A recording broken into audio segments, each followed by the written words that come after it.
Olá, bem-vindo a mais um vídeo técnico do TechNet Brasil.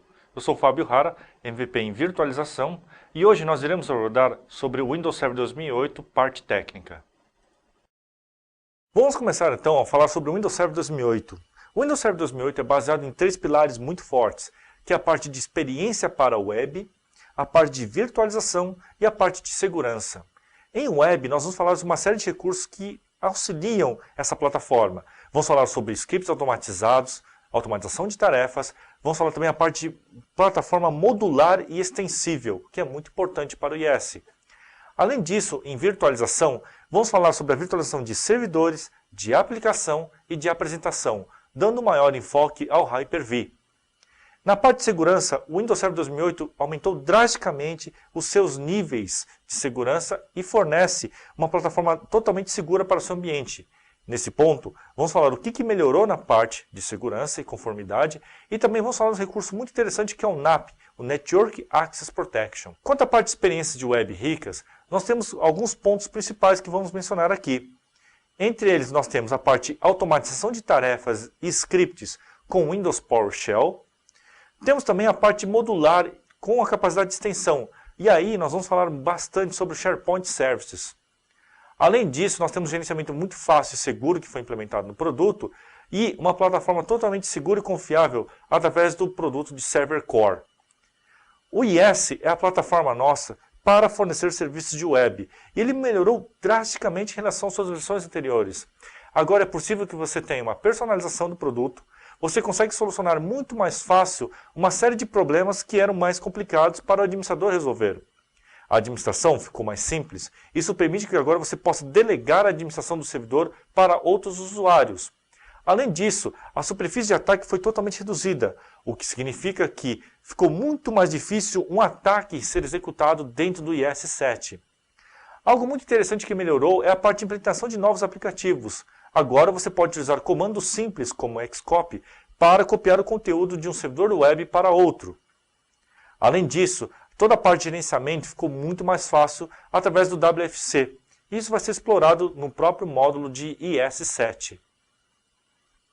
Um ponto bem importante na administração do IS-7 são os 4 pilares principais, que referem-se à parte de implantação, a parte de hospedagem segura, gerenciamento e solucionamento de problemas.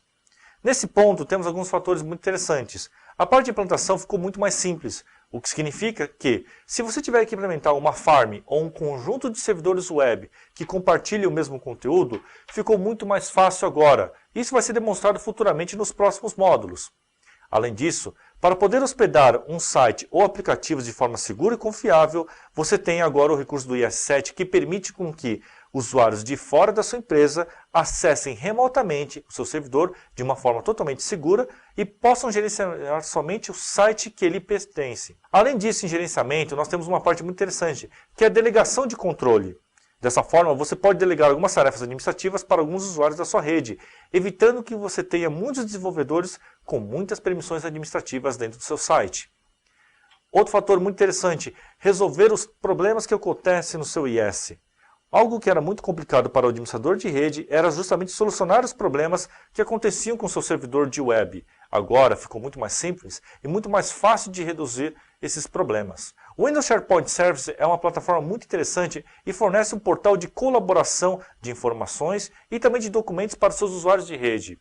Com o Windows SharePoint Service, você pode habilitar ele no seu servidor de Windows Server 2008 com IS e você pode fornecer uma infraestrutura de intranet muito rápido e fácil para os seus usuários.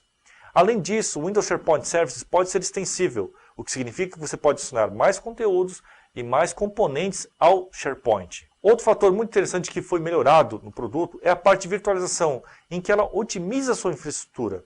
Nesse ponto nós temos a virtualização do servidor, que é totalmente integrada já ao Windows Server 2008. Temos também a virtualização de apresentação, e esse é um recurso que já existia há muito tempo através do Terminal Services, porém com uma série de novos melhoramentos. Além disso, o gerenciamento de toda a infraestrutura de virtualização pode ser feita através de um único ponto, e para isso você pode utilizar o System Center Virtual Machine Manager. Além disso, nós temos também a virtualização de aplicação, e ela é feita através do SoftGrid, ou mais conhecido como Microsoft Application Virtualization. A estratégia de virtualização Microsoft não se restringe somente com a virtualização de servidor, como vocês acabaram de ver no slide passado. Nós temos a virtualização de servidor, que era fornecida com o Windows Server 2003 através do Virtual Server 2005 e hoje com o Windows 2008 através do próprio Hyper-V. Na virtualização de estação de trabalho, os seus desenvolvedores e alguns usuários especiais podem utilizar o Virtual PC e eles mesmos podem fazer testes com outros sistemas operacionais e homologar aplicativos na sua empresa. Além disso, nós temos também a virtualização da apresentação, e ela é fornecida com o Terminal Services, onde somente a tela da aplicação, a tela de apresentação, é fornecida ao usuário. Todo o processamento e uso de memória fica no servidor. Temos também a virtualização de aplicação, onde a aplicação é executada na máquina do usuário, consumindo processamento, memória, porém ela roda independente dos recursos locais da máquina, como registry e arquivos locais. Esse produto é fornecido através do SoftGrid, ou mais conhecido como Microsoft Application Virtualization. E para poder gerenciar toda essa infraestrutura de virtualização, você pode utilizar a linha de produtos do System Center. Toda vez que vocês ouvirem falar de System Center, refere-se às ferramentas da Microsoft para gerenciamento de ambiente. A virtualização do Windows Server fornece uma infraestrutura muito interessante. Agora, ela vai depender de algumas características físicas do hardware do servidor, para que você possa fornecer a virtualização. Porém, eu posso virtualizar não somente máquinas virtuais 32 bits, mas também eu posso virtualizar outros sistemas operacionais que estejam na categoria do x64 ou 64 bits. Também eu tenho suporte a múltiplos processadores para as máquinas virtuais. Isso fornece uma infraestrutura muito interessante para quem quer criar vários SOs, várias máquinas virtuais no seu ambiente. Além disso, você pode instalar o seu próprio servidor de virtualização com o recurso mínimo do hardware do servidor físico. Isso é feito através da instalação do núcleo do servidor, mais conhecido como Server Core. Você também pode gerenciar toda essa infraestrutura de virtualização. Isso é feito através dos produtos do System Center e também tem um fator muito interessante. A infraestrutura de virtualização também pode ser colocada em alta disponibilidade. Esse recurso é feito através de cluster e você pode implementar para o Hyper-V. Um recurso muito interessante que nós temos é também feito através do Gateway do Terminal Services, mais conhecido como Terminal Services Gateway. Como é que ele funciona? Os seus usuários externos podem acessar um servidor específico, no que vai estar localizado na DMZ, que é chamado de TS Gateway, via HTTPS. Basicamente, a requisição que é feita de Terminal Services é feita através de um protocolo chamado de RDP. O que o Terminal Services Gateway faz é justamente encapsular essa requisição dentro de um pacote HTTPS, onde ele comunica via SSL com o servidor de Terminal Services Gateway, e o servidor de Terminal Services Gateway pega essa requisição, abre ela, retira o parte do porção do RDP e redireciona para um servidor interno na porta 3389 TCP. Esse é um recurso muito interessante porque facilita a configuração de firewall para a sua empresa. Além disso, temos também o próprio recurso de Remote Programs, ou programas remotos do Terminal Services. Através desse recurso, o usuário, ao invés de abrir a tela, o Explorer do servidor, para só então abrir a tela do aplicativo, ele pode simplesmente só abrir a tela da aplicação. Então, para o usuário, a percepção dele é que ele vai abrir o aplicativo, vai executar a aplicação, seja ela um Word, Excel ou qualquer outro aplicativo, porém ele não vai enxergar atrás mais o desktop do servidor. Então a experiência do usuário é totalmente diferente e fica muito mais fácil para ele entender que a aplicação está sendo executada na máquina dele, porém ele não vai descobrir que essa aplicação está instalada local. Na verdade, eu tenho apenas um cliente mínimo, que é o cliente do Terminal Services, onde ele acessa essa console ou a tela da aplicação que está lá no seu servidor. Isso é muito interessante e é um recurso novo que nós temos no Terminal Services de 2008. Além disso, nós temos outros investimentos que foram feitos em virtualização. Não foi apenas na parte de novas melhorias técnicas. A parte de licenciamento ficou muito mais fácil e flexível. Agora, para quem adquire, por exemplo, o Windows Server 2008 Enterprise Edition com o Hyper-V, ele tem direito automático à licença da máquina física e mais 4 instâncias de servidor que são executadas na máquina virtual nessa mesma máquina. Isso ajuda principalmente a reduzir a parte de custos na sua empresa com novas licenças. Além disso, a parte de infraestrutura também é feita com o gerenciamento do Virtual Machine Manager, onde ele consegue gerenciar todos os servidores de virtualização a partir de um único ponto. E não somente máquinas Microsoft, ele também pode gerenciar outras tecnologias de virtualização, como por exemplo o VMware. Além disso, você também pode virtualizar outros sistemas operacionais que não sejam necessariamente Microsoft. Você também pode virtualizar, por exemplo, uma instalação de SUSE Linux e obter uma série de dados de performance e melhorias que você também teria numa máquina com ambiente Microsoft. Além disso, temos um outro fator muito interessante que é a virtualização de aplicação, que é uma grande tendência e facilita muito o problema de homologação de aplicações no seu ambiente. A tecnologia do Hyper-V que foi implementada com o Windows Server 2008, ela só existe em cima da arquitetura x64 ou 64 bits. Para que o Hyper-V funcione, é necessário que o hardware tenha também algum suporte para virtualização. Isso é feito através do processador da máquina. Então, se você tiver uma máquina, um hardware, cujo processador seja AMD e suporte a instrução AMD-V, ou um hardware com processador Intel, e esse processador suportar a instrução Intel VT e o suporte ao DEP, tanto para AMD quanto Intel, você pode implementar o Hyper-V, o que permite que você tenha um servidor de virtualização. Então, a virtualização não é somente pegar qualquer máquina. Ele depende de uma série de características físicas do servidor de virtualização para que você possa ter o Hyper-V instalado. Nessa demonstração, eu vou mostrar um pouco dos recursos principais do Windows Server 2008. Vamos iniciar a nossa demonstração então. Vamos mostrar um pouco sobre o IS-7. Então, eu vou abrir a console do IS aqui. Ele já está instalado aqui na minha máquina, tá? Então, essa é a console de gerenciamento do IS Manager. Então, vocês podem reparar que já está bem diferente em relação ao Windows 2003, né? A console mudou bastante do produto. Então, vou expandir aqui. Vou mostrar alguns recursos bacanas. É claro que vocês vão ver com muito mais detalhes nos outros módulos de IS, de virtualização e assim por diante. Então, vou mostrar algumas coisas que são práticas que já tenho mais ou menos prontas aqui na minha máquina.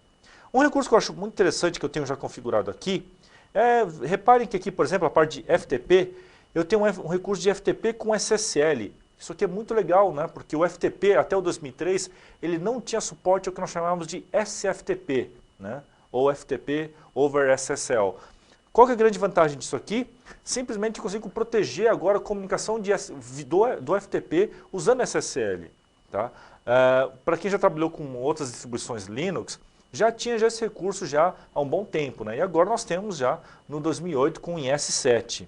Então é um recurso bem interessante que você tem aqui, vai ser explorado posteriormente nos outros módulos. Outro recurso que é muito legal aqui é a parte de Shared Configuration. O que é o Shared Configuration? Repare o seguinte, aqui já está habilitado o Shared Configuration e olha só, ele está no caminho de rede aqui, num diretório, no // servidor / compartilhamento. Se eu for aqui nessa pasta que ele está apontando, reparem, esses são os arquivos de configuração do meu IS. Olha só o tamanho deles, é muito pequeno, claro, porque é um arquivo XML. Esse é um ponto muito legal que nós temos no IS-7. Toda a configuração já fica direto num XML, tá? Você pode colocar na rede e você informa a credencial que vai acessar esse arquivo. Para que vai servir tudo isso? É simples. Imagina que você instalou hoje um servidor de IS, você montou toda a configuração e agora você quer colocar um outro servidor e você quer compartilhar a mesma configuração que você fez. Então basta instalar outra máquina com o IS-7, habilitar esse checkbox que vocês estão vendo, apontar para o mesmo caminho, informar o mesmo usuário e senha que vai se conectar naquele arquivo. O que vai acontecer? Automaticamente a configuração é compartilhada entre os dois servidores. Se você alterar em um servidor, automaticamente aparece no outro servidor. Então, é um recurso muito bacana que a gente tem aqui no IS. Além disso, outros recursos muito interessantes, como por exemplo, eu tenho um site aqui, nessa máquina, que é um site que apresenta um pouco de lentidão, né? Então vamos carregar ele aqui, vou abrir o site que eu tenho, acho que é esse site aqui, para demonstrar. Então, olha só, isso aqui é um problema muito comum que aborrece os administradores de rede, né? Eles começam a olhar, carregar uma página, mas eles não sabem, putz, mas por que está tão lento o site? Será que é processador, memória? E pronto, só agora que carregou a página. Então o que eu posso fazer agora no IS-7? Bem simples, eu posso vir aqui no menu principal do meu IS, eu posso olhar as Worker Process. Então, por exemplo, aqui ele está mostrando todas as aplicações que estão rodando aqui no momento. Então vamos fazer o seguinte, vamos carregar de novo essa página e agora eu vou aqui nesse application pool que ele viu, repare o seguinte, olha só, ele detectou qual que é o URL, ele detectou um arquivo, que é o sleep.aspx, e reparem quantos segundos que ele já passou já. Passou mais de 3 segundos, 3.7. E muitas vezes, quando você tem um site, um servidor de web, mais do que 2 segundos de demora é um problema. E você não sabe se algum componente, o que está demorando na página para carregar tanto. Com isso aqui, para o administrador de rede é muito fácil, tá? Detectar qual que é o problema que está acontecendo. Então, no meu caso, eu sei que esse arquivo ASPX está demorando tanto para carregar essa página. Além disso, eu tenho um negócio muito legal. Por exemplo, aqui eu tenho um site que é o site problema, né? E vamos supor, por algum motivo eu alterei uma configuração. Então, olha só, no método de autenticação, vamos supor que eu desabilitei a autenticação dele aqui, o Anonymous Authentication. Tá? Vou habilitar novamente só para mostrar rapidamente como é que é o layout dessa página que eu criei. Então, eu vou fazer um browser aqui, prontinho. Essa é a minha página, né? Ela está funcionando normalmente. Porém, um belo dia eu vim aqui no meu site e eu mudei a configuração de autenticação. Então, eu vim aqui e desabilitei. O que aconteceu agora? Olha só, eu desabilitei todos os métodos possíveis de autenticação. Vamos supor que o usuário carregou a página. Agora você pode habilitar essa visualização para o administrador e veja só, ao invés de fornecer simplesmente um erro 401.2, que é de não autorizado, você tem o erro e o detalhamento de o que está acontecendo. Olha só, está informando qual que é a requisição que foi feita, qual o arquivo, qual o diretório, onde está localizado, qual foi o método, foi um Authenticate Request que foi feito. E vejam, qual que é o caso mais provável? São várias causas listadas, mas veja aqui, ó, não tem nenhum protocolo de autenticação definido no IS. E ele até me sugere, o que você pode fazer? Habilite novamente. Então eu vou lá, vou aqui no meu servidor, vou habilitar novamente essa autenticação. Perfeito, habilitei e vamos carregar novamente a página. Prontinho, já está carregado novamente. Viu como é que foi fácil para o administrador poder monitorar o que está acontecendo com o servidor e assim por diante? Muito bacana, né? Ótimo. Então vocês viram um pouquinho do que o IS tem. Temos também outros recursos muito interessantes também, como por exemplo o PowerShell. PowerShell ele vem nativo no 2008, porém você pode fazer o download dele para o Windows Vista, o Windows XP e o Windows 2003. A ideia do PowerShell é que seja uma linguagem simples de script e que facilite para o administrador executar uma série de comandos para gerenciamento, né? Muitas vezes você quer fazer um script, mas não conhece muito de VBS, de VBScript, para poder criar, né, esses scripts. Então fica um pouco limitado a atuação do administrador. Com o PowerShell é extremamente simples, é uma linguagem muito fácil de administração. Então, por exemplo, vamos supor que eu queira listar todos os serviços do Windows. Então simplesmente eu pego um comando chamado get e service. Prontinho. O que ele fez? Mostrou para mim todos os serviços que eu tenho do Windows, rodando ou não, né? Então olha só, ele listou todos os status, o nome de cada serviço e o display name. Muito fácil, né? Agora é o seguinte, se eu quisesse pegar todos os processos que estão sendo executados na máquina, vou dar um comando get process. Prontinho. Eu estou vendo todos os processos que estão rodando na minha máquina. Nós vamos fazer uma refinada em cima desse comando. Bom, vocês estão vendo que aqui eu executei um comando, mas tem várias colunas. Eu quero pegar simplesmente pelo ID do processo e pelo nome do processo. Eu não quero ver os restantes das informações, porque para mim não interessa. Então eu vou executar o comando novamente, vou executar um get process, porém, agora eu vou botar uma informação adicional. Eu posso botar aqui um select, né? Então, deixa eu pegar aqui o comando, alterar aqui o layout do meu teclado. Então vamos alterar aqui para inglês. Ok. Então vamos pegar aqui, vou executar um select. E eu quero pegar quais colunas? ID e process name. Prontinho. Reparem que agora ele selecionou para mim somente essas duas colunas que eu tinha. Olha lá, ID e process name.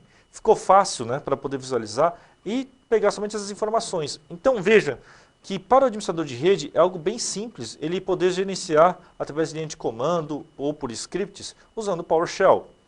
Outro exemplo bem interessante, vou dar uma olhada aqui nesse diretório. Veja que eu tenho várias pastas e assim por diante, né?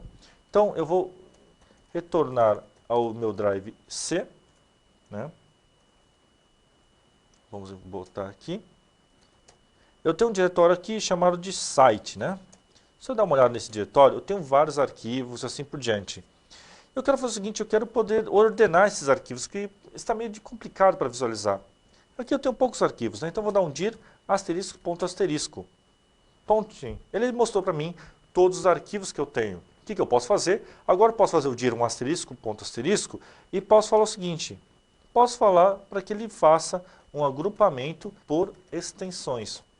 Tá ok? Claro, eu tenho que especificar que esse é outro comando que eu vou estar executando. Prontinho. Ele me agrupou aqui por 2 arquivos. Então veja assim, existem alguns comandos, você pode utilizar comandos nativos do Windows e agregar junto com outros comandos do PowerShell. Vamos pegar um outro diretório mais interessante. Então vou dar um set location. Tá ok? Vou entrar no diretório do Windows, né? Vamos entrar no diretório do System, que tem bastante arquivos, né? Então, olha só, vou dar um dir asterisco ponto asterisco. Vamos retornar aqui. Ele não vai conseguir listar, porque está protegido a permissão de listagem. Então, vamos voltar um pouquinho aqui. Ver se a gente consegue listar aqui. Pronto, aqui está muito melhor, né? Então, vou dar um dir asterisco ponto asterisco, que foi o que apareceu. Só que eu vou fazer o seguinte. Eu vou fazer a mesma coisa, só que agora eu vou usar o comando de group por extensions. Agrupar pelas extensões. Prontinho, eu agrupei. Então, olha só, muitas vezes quando você tem, se você pegar um diretório futuramente que tenha arquivos do Office, Word, Excel, assim por diante, você pode usar alguns comandos para separar arquivos do Word, arquivos do Excel e assim por diante. Isso fica muito fácil, né, para o administrador de rede poder gerenciar os seus servidores usando scripts e outros métodos. Além disso, você também tem um outro fator muito legal, que é o próprio Server Manager. O Server Manager, ele permite que você adicione ou remova componentes da máquina, tá? Ao invés de utilizar o antigo adicionar remover componentes do Windows no painel de controle. Tá ok? Como é que funciona agora? Muito legal, você tem o que nós chamamos de roles, que são os papéis, tá ok? E temos as features. Basicamente, a role é a função principal que o servidor vai executar. Vejam que ele tem essas funções aqui que já estão instaladas. E a feature nada mais é do que a ferramenta que dá suporte para uma role. Tá? Você pode, pela interface gráfica, adicionar a role por aqui, tá ok? Como também você pode fazer por linha de comando. Tá? Isso aqui é um grande fator que nós temos. Então posso vir aqui no Command Prompt, eu vou executar o Server Manager, porém, o Server Manager CMD. E aqui eu vou fazer uma query para listar tudo que eu já tenho instalado na minha máquina. Então, olha só como é que ficou fácil. A hora que eu executei o Server Manager CMD, ele me listou todas as roles e as role services, que são as subdivisões dentro de uma role. Então, por exemplo, o Mod Active Directory está totalmente instalado. Mod Application e assim por diante. Reparem que, por exemplo, no IS estão todos os componentes instalados, exceto de FTP. Porém, eu posso marcar somente um módulo que eu quero. Veja que ele está bem modularizado. Isso facilita depois para você poder criar uma máquina exatamente do jeito que você quer, só com o componente mínimo e necessário para poder funcionar o seu servidor. Na parte 2, vamos abordar agora a parte de dicas e truques para o Windows Server 2008. Uma dica que eu acho muito interessante é justamente planeje sua migração. Muitos de vocês devem estar se preocupando, putz, eu vou implementar um 2008, eu não conheço o produto, eu não sei qual que é a melhor forma de implementar a virtualização e os demais recursos que eu estou vendo nesses treinamentos sobre o Windows Server 2008. Para isso, você tem o que nós chamamos de Solution Accelerators, ou os aceleradores de solução. E nesse ponto tem algumas ferramentas bem interessantes. A primeira delas é chamada de IPD, mais conhecido como Infrastructure Planning and Design. Nada mais é do que uma documentação que te explica como você vai implementar cada recurso do 2008 no seu ambiente, dando principalmente a parte de métricas, quais são as melhores recomendações Microsoft e assim por diante. Outra ferramenta muito importante é o MAP, Microsoft Assessment and Planning. Você pode baixar essa ferramenta de forma gratuita e utilizar no seu ambiente. O que ele vai fazer? Ele vai rodar um inventariado na sua rede, tanto em servidores quanto em estações, e vai te retornar várias planilhas contendo as máquinas que foram inventariadas, as características de software e hardware delas, e, baseado nessas informações, ele vai tirar para você as propostas técnicas. O que vai conter essa proposta técnica? Simples. Ele vai levantar todo o seu parque e vai dizer para você o seguinte, olha, determinadas máquinas podem ser migradas para o Windows Vista, determinadas máquinas podem ser migradas para 2008, tais máquinas podem ser virtualizadas e assim por diante. Então a gente facilita muito no seu planejamento e você já sabe o que você precisa ou não ajustar no seu ambiente para que você possa implementar o Windows Server 2008. A interface do MAP é bem simples e é bem fácil de utilizar. A hora que você baixar essa ferramenta no microsoft.com/map, você vai perceber que ele vai instalar o aplicativo no seu desktop. Não é necessário que essa máquina esteja no domínio, tá ok? Ele vai criar apenas um banco de dados bem simples para poder guardar todas as informações e essa própria ferramenta vai gerar os relatórios que vocês viram atrás. Nossa parte 3, vamos abordar agora a parte de diferencial competitivo e interoperabilidade. Nesse ponto tem um detalhe bem interessante. O Windows Server 2008 vem com uma série de edições. E é importante que vocês vejam que temos tanto a parte de 32 bits quanto 64 bits. Isso está disponível em todas as versões de 2008. Um detalhe muito importante é justamente o seguinte. Um fator que era interessante de licenças de virtualização. O Windows Server 2008 Standard, na versão 64 bits com Hyper-V, ele dá direito até uma instância física e você pode subir nessa mesma máquina até uma instância virtual. Quando você subir essa instância virtual, a instalação física só deve ser utilizada para gerenciar as máquinas virtuais. No caso do Enterprise, é a mesma coisa, porém, até 4 instâncias virtuais já estão garantidas dentro da licença neste servidor. No caso do Data Center, são instâncias ilimitadas de máquinas virtuais garantidas, tanto para ele quanto para o Windows Server 2008 for Itanium. Além disso, tem uma série de pontos bem interessantes do que melhorou do 2003 para o 2008. Muitos de vocês devem estar se perguntando, bom, o que eu vou ganhar de vantagem se eu migrar do 2003 para o Windows Server 2008? E aí nós temos uma série de melhorias, tanto no Active Directory, quanto a parte de gerenciamento de IS, a parte de interoperabilidade, a parte de hospedagem de aplicativos e assim por diante. Durante toda essa série, vocês vão descobrir uma série de recursos muito importantes que vão ajudar você a decidir na sua migração de 2003 para 2008. Chegamos ao final desse vídeo. Espero que tenham gostado e não deixe de conhecer mais sobre essa e outras tecnologias Microsoft no TechNet Brasil. Lá você encontra, além de vídeos, artigos, material para certificação Microsoft, fóruns técnicos, blogs dos profissionais, academias virtuais e muitos outros recursos que farão a diferença na sua carreira. Acesse www.microsoft.com/brasil/technet.